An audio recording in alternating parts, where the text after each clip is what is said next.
This is QTV News coming to you live from our studios on Keraba Avenue, and I'm Asma Uba. Thanks for joining us. Here are the main news headlines.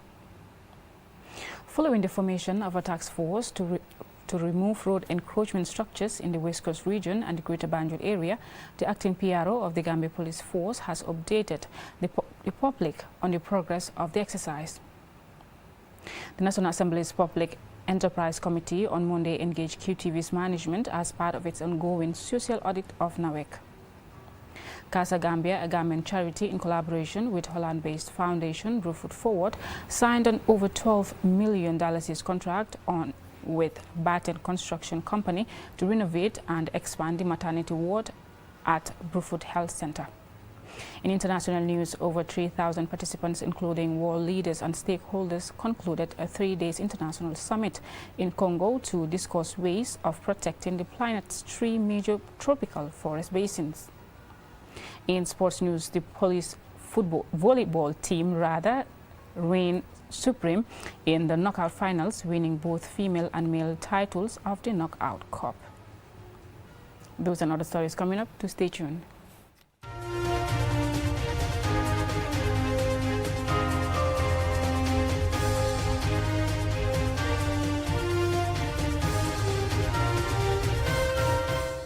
Thank you for staying with us. Following the formation of a task force comprising various security units and stakeholders to remove road encroachment structures in the West Coast region and the Greater Banjul area, the acting PRO of the Gambia Police Force, Modu Musa Sisao, has updated the public on the progress of the exercise. Jude Njai reports. The aim of the exercise is to clear our roads of various obstacles and dangers to ensure the safety of vehicles and pedestrians.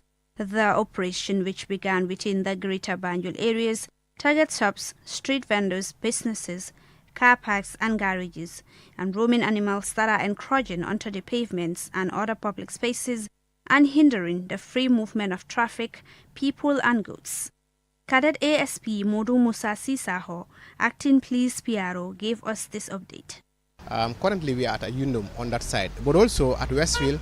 We branch from Westfield Junction going into Serakunda. We go to Serakunda, go to Bakote, until around Sukuta. That's where we stop. We didn't get into Sukuta itself, around Sanchaba Junction. Yes, so from today, the team haven't actually decided when I left there, but we would continue from where we stopped. As of Friday, the 3rd of November, several people have been arrested for lack of compliance with the demolition order. Cadet ASP Modu Musa Sisaho elaborates. We have no less than 56 persons or individuals who have been arrested last week, and amongst them, about half of that, 28, we are taken to court. And out of the 28, 17 of them pleaded guilty, and the others pleaded not guilty. The court will take care of that, and that exercise is going to continue. As part of the task force, the Livestock Owners Association has successfully removed some 50 animals roaming the highways. We have no less than 50 cattle that has been removed from the road, from Nyambai Forest to Farato, Busumbala, up to Brusubi Tontable as we speak.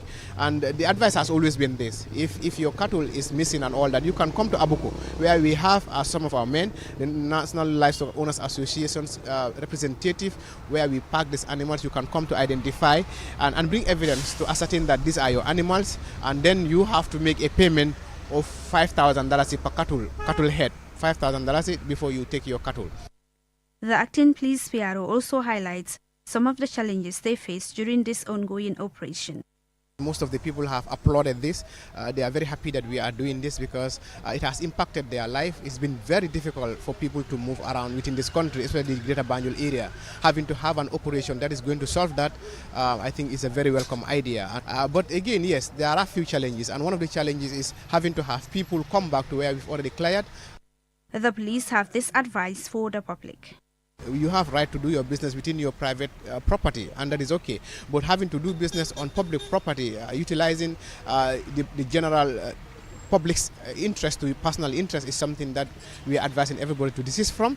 And one way to stop this is to ensure that we limit ourselves to our individual properties, to ensure that we are doing business in our stores, to do business in environment that are designated. That goes on to talk about the vendors who are on the street, because we understand that most of the congestions around the road, especially on the pedestrian area, is as a result of vendors occupying, selling bananas, selling any kind of things on the road. This exercise is expected to continue in the Greater Banjul area and then to the rural areas. The public are therefore urged to support the operation to enhance the free movement of motorists and pedestrians for everyone's comfort and safety. For QTV News, I am Julden Yai. The National Assembly's Public Enterprise Committee on Monday engaged QTV's management as part of the committee's ongoing social audit of NAWEC. The audit exercise seeks to examine the reliability, cost, quality and accessibility of water supply in the Greater Banjul area. QTV's Momodu Lamin Choi has the latest. The National Water and Electricity Company, NAWEC, is the subject of a social audit by the National Assembly Committee mandated to perform legislative oversight on state-owned enterprises. The committee is out to gauge the public's experience on the quality, availability, affordability and accessibility of water from NAWEC in the urban part of the Gambia. As part of this process, the Public Enterprise Committee pays a visit to QTV to collect data for a questionnaire as its social audit exercise. Malika and Lamin Jesani are the General Manager for QTV and Chair of the Public Enterprise Committee, respectively. We are very happy and delighted to receive you on your mission. We received a letter regarding the audit, social audit that you are conducting with different organizations, and we have been identified as one. So we are more than happy once more to say that you are welcome to QTV, and today we have members of the senior management of QTV with us today. Our today's meeting, we had an engagement with the International Republican Institute to look at NAWEC operational area in the greater NAWEC operation in the Greater Banjul areas, particularly dealing with the provision of water. So, like, we have some action point, and now we want to make a follow-up to conduct a social audit on NAWEC production of water in Greater Banjul areas, and that is why QTV has been fortunate to be part of the respondent on this social audit. The questions to QTV by these National Assembly members relate to public complaints to QTV on availability and quality of water supply from NAWEC. In response, managers have acknowledged the public resorting to QTV several times to complain of water supply problems affecting them. Ade Darami is the head of QTV News. Check any of our stories. We always check with them. We always ask them a simple question. Have you contacted NAWEC? And many times they will tell us we've contacted numerous times and it's still not been solved. And that's why we reached out to you, the media. So, but we always, and once anybody tells us that, we go to them, to NAWEC, and we say, is this true? Have they contacted you many times? And if so, why is it that this is still unresolved? Since its establishment, QTV has been a major voice for Gambians, reflecting both stories of national development and challenges affecting the public. Our reporting on problems regarding availability and quality water supply in some instances have attracted interventions from philanthropists and NAWEC. But I think on behalf of QTV and Q Radio and our viewership and our community, we really appreciate the committee and the staff and the IRI taking the time to come to us, because we've never had this type of engagements before. So it really shows how serious and engaged you are with what you're doing. And we hope this continues. And like you said, if you invite us to come, we'll be happy to visit you anytime. But we really appreciate you coming here and listening to us, because we all serve, even though, you know, National Assembly is there and we are a private company, but we all serve the community in one way or another. So we really appreciate everybody. During this social audit of NAWEC, the Public Enterprise Committee will be meeting more media institutions in similar engagement. After the audit, the committee plans to conduct a public hearing to be attended by stakeholders to discuss the issues of concern raised. Momodu Lamin Choi, QTV. Casa Gambia, a Gambian charity in collaboration with Holland-based foundation Blue Foot Forward, signed an over $12 million contract on Sunday with a Barton construction company to renovate and expand the maternity ward at Bruford Health Center. Lamin Dabo attended and he filed this report. The renovation and expansion of the maternity ward is expected to be completed in 6 months according to the contractors. When completed, the initiative will mitigate some of the challenges the Brufut Health Center has been facing since 2017. Omar Damfa is the officer in charge of Brufut Health Center. We have a catchment area population of around 68,383 people. That means we are not only covering people of Brufut, but within the surrounding. We have different communities that are coming. We conduct like 70, 80 deliveries in a month. We are talking of 700 or 800 delivery for a minor health facility like Brufut. And we have only 2 delivery beds. Getting a state-of-the-art maternity, especially with the theater, it's really an important milestone. And then it's something that we have to celebrate as a facility, as a region, Western One region, and the Ministry of Health at large. Sheikh Tijan Salah, a representative of the Batten Construction Company, expresses gratitude to the sponsors for awarding their company the contract to implement the project. This really is not actually our first project in the health sector. We've actually done some maternity wards across the country, from Tubakulong all the way to Basse. We've also worked within the sub-region in Sierra Leone. We've also did clinics there with maternity wards. So I can really assure you once more that you've actually chosen a very competent and a very qualified and very well-experienced company to be able to deliver this to our expectation. Ursula Krol is the chairperson of Foundation Brufut Forward in Holland, the sponsors of the project. We had some struggles on our way, but finally today it's there.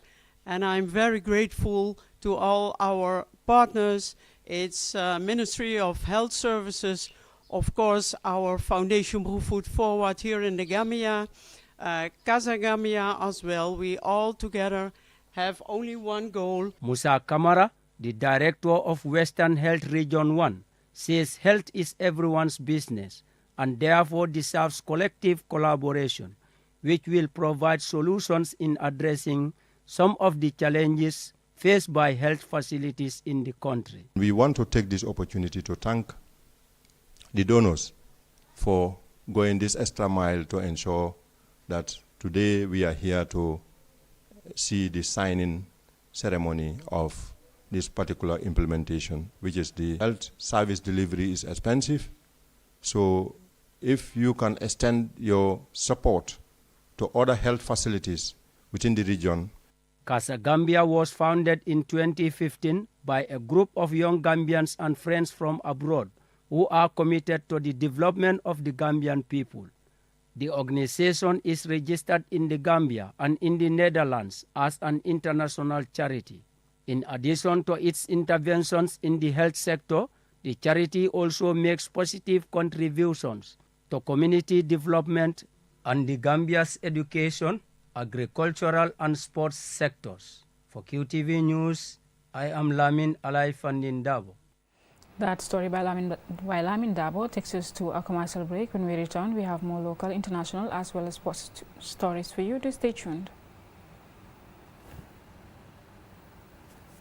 Independence Stadium. The Gambia Youth Chamber of Commerce ñoo am lëkkaloo ak the Gambia Women Chamber of Commerce dikkati neen si juróomi pàcc bu jigéen ñi ak ndawi réew mi ñuy yëngu si fàggu koom-koom mbay muy agro business ak tourism trade fair si atum ren bi dajeem jënd ak jaay mi mu ngi yokk ak di fulandil ay jumtukaay yu xarañ tukkee si ay ndaw ak jigéen yu màcc ci baana fii si réewu Gambia dinañ fa dalal ay baana yu xarañ jógee sa Afrique saw jent ngir suqali nangute bi mootaay réewu Afrique fas ngir jëriñ seen doomi réew tukkee si jënd ak jaay dinañ fa am ay yëngu-yëngu yu bégle te am solo lu si mel ni jongante xarañteef màggal bési jigéen ñi ak ndaw ñi woy ak feeñal aada ak cosaan ak yeneen xeetu xew-xew yu neex yu kawe seen jot gaaw leen bindu ngir taxawal palaasu njaay di tàmbale benn fan jëm ba si ñaar fukki fan ak juróom si décembre dégg ngeen ma de si diiru ñaar fukki fan ak juróom ngir sabablu jënd jaay nangute ak lëkkaloo tukkee si wàllu baana di xewee sa bërëbu Independence Stadium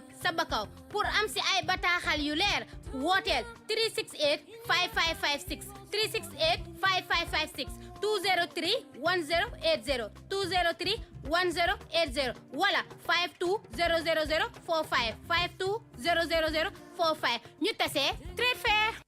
The future is now. With QCell's 5G network, experience speeds like never before with our new 5G Rocket Fix internet plan. Get speeds from 10 Mbps to 100 Mbps.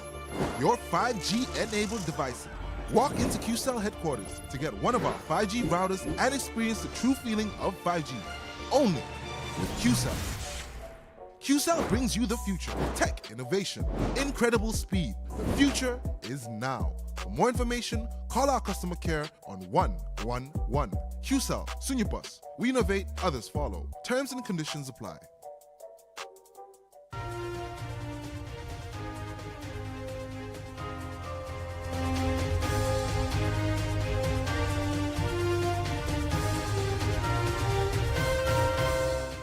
Welcome back. If you're just tuning in, you're watching QTV News, and I'm Asma Uba. Now, Gambia United Breeders Association was launched on Saturday at the Sir Dawda Jawara Conference Center in Bijulo at an event presided over by the Minister of Agriculture, Lamin Dabo again. The association brings together livestock breeders across the Gambia under one platform with the objective of enhancing and fostering a vibrant livestock industry in the Gambia. Dr. Demba Sabali, the Minister of Agriculture, represented President Barrow at the launch. This is a step in the right direction, as livestock production and productivity is a key pillar of the National Development Plan and our recently adopted National Livestock Master Plan, which aimed at improving food security, livelihoods, and overall economic growth by transforming the livestock sector into a modernized, sustainable, export-oriented, and private sector-led. I want to take this opportunity to call on all the stakeholders in livestock sector to improve their breed, thereby increasing production and productivity, but to also improve product processing, packaging, and marketing of livestock and livestock products within and abroad. Mustafa John, the president of the Gambia United Breeders Association GUBA, expresses delight at the launch of the association and thank those who contributed for the success of the event. As we did our launching, you can see that there are a lot of young people that can actually go into this business that can help them sustain themselves, their families, and of course the economy as a whole. We know a lot of them take the back way route because they think perhaps that's the only option.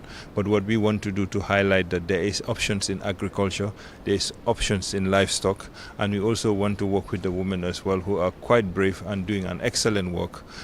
So that is why we're here as an institution, as an association, to work with everyone, the young, the women, the physically challenged, and even the general breeders as a whole.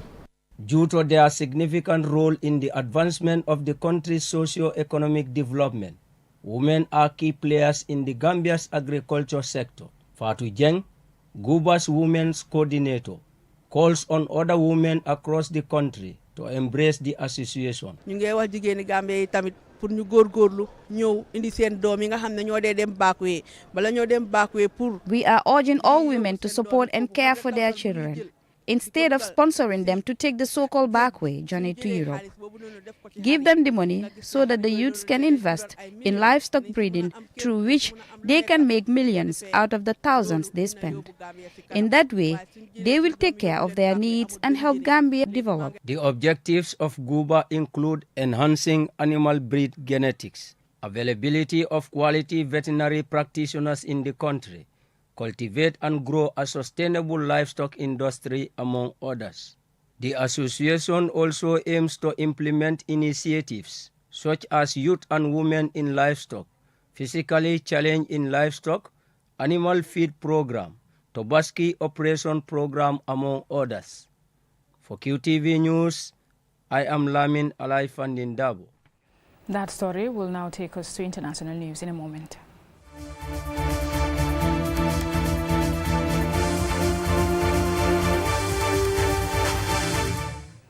Now, over 3,000 participants, including world leaders and stakeholders, gathered for a 3-day international summit in Brazzaville, Congo, to discuss ways of protecting the planet's 3 major tropical forest basins. Lolem Kamara has more. The Amazon, Congo, and Borneo-Mekong, Southeast Asia forest basins account for 80% of the world's tropical forest and 2/3 of terrestrial biodiversity. These forest basins are important for people everywhere, as they play a critical role in capturing global carbon emissions and regulating the climate. Leaders from countries with the largest tropical forest basins and at least 10 heads of states were in attendance in this summit from the 26th to 28th of October. The meeting is the second tree basin summit after the first one was held 12 years ago, during which governments and other parties in the basin regions agreed to work together to protect resources. UN Secretary General Antonio Guterres, as well as French President Emmanuel Macron and Brazilian President Lula, participated via video conference to applaud the initiative. According to the President of the Republic of Congo, Denis Sassou Nguesso, the primary focus of the meeting, among other things, is to define a governance framework within the scope of a new multilateralism through cooperation agreement, aiming for a global alliance of the three basins. In the declaration following the discussions, participants reaffirmed their commitment to lay the groundwork for a roadmap towards establishing a common framework for cooperation among the three basins. Felix Tshisekedi, the president of the DR Congo, a country said to cover 62% of the forest in the Congo Basin, expressed concern about the destruction of ecosystems by a neighboring country, specifically blaming Rwanda. This is a charge denied by Rwanda. According to a report released on Monday by the Forest Declaration Assessment, a group of civil society and research organizations, despite pledges by governments and businesses to stop forest loss, deforestation continues around the world. Logging, forest degradation, loss of native species, and extreme weather events has put local economies and food security at risk. A total of 4.1 million hectares of tropical forest was lost to deforestation in 2022, and the reports added that the vast majority of deforestation in the world, which is at 96%, occurs in tropical regions. Over the years, countries have announced many initiatives and commitments to ending deforestation, including one at United Nations climate talks in Glasgow in 2021, but implementation has been slow. Forest experts say the three-day summit in Brazzaville is a critical opportunity to act on and finance plans to protect and restore vital forest ecosystems. At the Brazzaville summit, participants have expressed their desire for these meetings to occur regularly. They also hope that these three forest regions would speak with a unified voice at the upcoming COP28 summit scheduled for November in the United Arab Emirates. For QTV News, Lolly M. Kamara. From international, let's now take a look at sports news.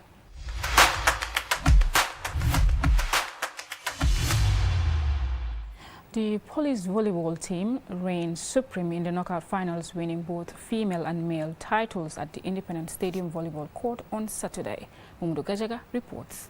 These emerged double winners in the Knockout Cup final, defeating Brikama's female team 3-1, and by the same score against YMCA's male team, to cap an incredible season in which they won both the league and the knockout competitions.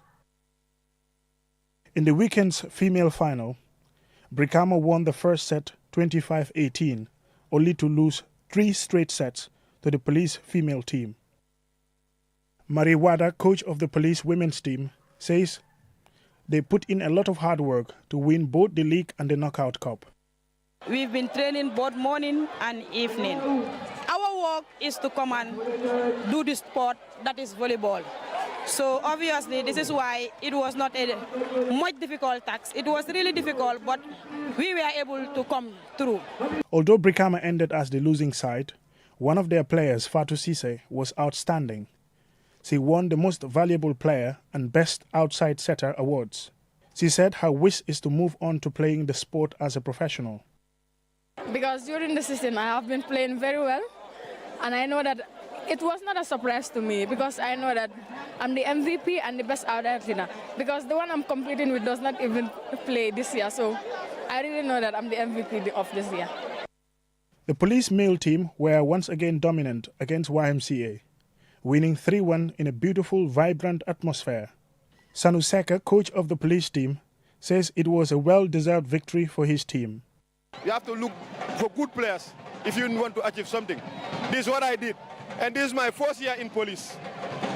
Last year I went there during the second round. But I met them in the, on the bottom of the table. But at the end of the day, we came out 4th position by beating all the teams. And this year also, second round, we beat all the teams.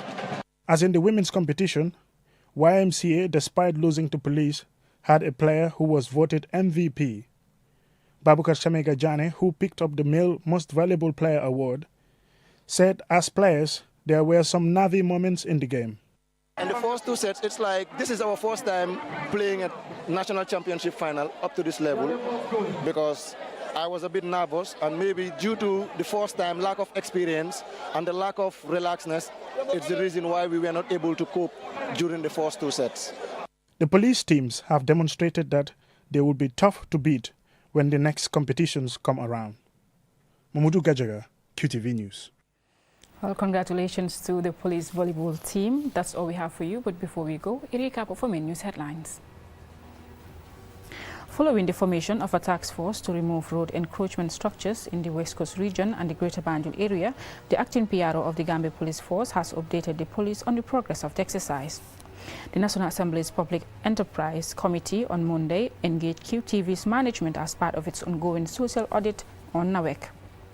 Casa Gambia, a Gambian charity in collaboration with Holland-based foundation Brewfoot Forward, signed over $12 million contract with Batten Construction Company to renovate and expand the maternity ward at Brewfoot Health Center.